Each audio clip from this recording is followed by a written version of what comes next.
정부가 서울의 시내 면세점을 추가로 허용하는 방안을 유력하게 검토하고 있습니다. 정부는 해외 관광객 유치와 면세점 산업 경쟁력 강화를 위해 현행 5년으로 묶인 특허 기간 등 규제를 완화하는 쪽으로 가닥을 잡았는데요. 하지만 면세 사업에 뛰어든 신구 세력 간의 미묘한 의견 충돌이 일어나면서 면세점 제도 개선안을 놓고 유통업계가 다시 요동치고 있습니다.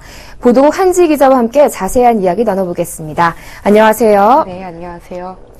네, 오늘 정부가 이 서울 시내 면세점을 추가로 허용하는 방안에 대해서 공청회를 열고 또 면세제도 개선안에 대해서도 또 논의를 나눴다고 하죠. 네, 그렇습니다. 지난해 정부가 신규 면세점을 선정한 이후에 특허 기간을 5년으로 제한하는 등 이 면세점 제도에 대한 문제점들이 수면 위로 떠오르면서 개선안이 좀 필요하다는 지적들이 많이 나왔습니다. 이에 정부는 지난해 9월부터 면세점 제도 개선 태스크포스를 가동했고 오늘은 면세점 제도 개선에 대한 구체적인 방안이 담긴 공청회를 연 것입니다. 공청회에서 공개된 대외정책연구원의 자료에서는 제도 개선 방안으로 이 서울 시내에 면세점을 추가로 허용하는 것과 특허 기간을 5년에서 10년으로 연장하는 것, 그리고 수수료도 현 매출액의 0.05%에서 10배 이상 대폭 인상하는 안이 논의됐습니다. 연구원은 면세점 특허를 새로 주려면 이 면세점 이용 고객 중 외국인 비중이 50% 이상이고 또 관광객 수도 전년 대비 30만 명이 늘어야 하는데 이를 충족하는 광역 지자체가 서울시가 유일하다고 분석했습니다. 또 면세점 매출도 해마다 증가하고 있다며 이 서울의 신규 면세점 특허권 추가 발급이 가능하다고 말했습니다. 오늘 공청회에 대해 업계에서는 서울 시내에 면세점을 추가로 허용할 가능성이 크다고 좀 받아들인 분위기였는데요. 이 정부는 제도 개선안에 대해 이해 당사자들의 의견을 수렴하기 위한 자리였다고 좀 해명했습니다. 네, 지난해부터 이 신규 면세점 특허권을 따내기 위해서 업체들 간 경쟁이 매우 치열하지 않았습니까? 네. 이렇게 되면 이 신규 사업자들에게 좀 불리해 보이는데 업체들 반응 어떻습니까? 네, 말씀하신 것처럼 아무래도 지난해 사업권을 새로 얻은 신세계나 두산 등 신규 사업자들은 불안감을 좀 감추지 못하고 있습니다. 명품 유치부터 인력 문제까지 난항을 겪고 있는 가운데 신규 사업자가 또 생긴다면 수천억 원을 들인 사업이 무용지물이 되는 것이 아니냐는 우려가 좀 가장 큽니다.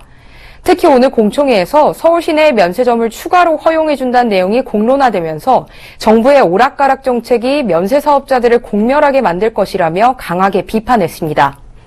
지난해 면세점 사업권을 새로 획득한 HDC 신라 그리고 한화 등 5개 업체들은 한 목소리로 새 사업에 투자한 돈이 1조가 넘고 고용 인력만 14,200명, 여기에 중소기업까지 대거 입점한 상황에서 자생력을 좀 키울 때까지는 기다려줘야 되는 거 아니냐라고 목소리를 높였습니다.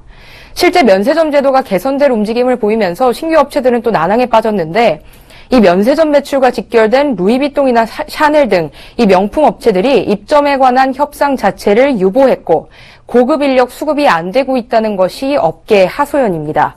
이들은 정부가 이달 말에 개선안을 확정하기 전까지 반대 여론을 좀 형성해서 해법을 찾는 데 주력하겠다는 입장입니다.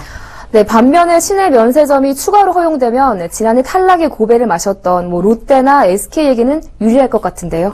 네, 이렇게 신규 사업자들이 좀 반발하는 상황에서 롯데 월드타워점과 SK 워커힐이 신규 면세점 특허권을 좀 추가로 획득을 하게 된다면 이 경쟁 업체들과의 경쟁도 조금 더 치열해질 것으로 예상이 되는데요. 이 두 업체들은 공식적인 입장을 내놓지는 않았지만 더 이상의 신규 사업자는 경쟁력이 없다는 논조를 유지하고 있습니다. 롯데의 경우에는 오는 6월 말이면 이 잠실 월드타워점의 문을 닫아야 합니다. 월드타워점은 지난해 서울시내 면세점 중에서 롯데 본점 그리고 신라 본점에 이어 세 번째로 많은 6,112억 원의 매출을 올렸습니다. 롯데는 강남과 강북이 균형 있게 발전하기 위해서는 강남에도 면세점을 허가해야 한다는 주장을 계속 강조하고 있습니다.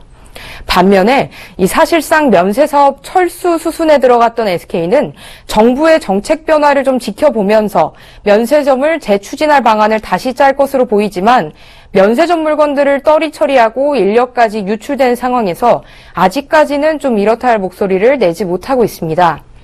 작년에 또 면세점 신규 심사에서 탈락한 현대백화점도 일정 요건을 갖춘 기업에 사업권을 좀 줘야 된다면서 이 사실상 면세 사업에 다시 진출하겠다는 의지를 드러냈습니다.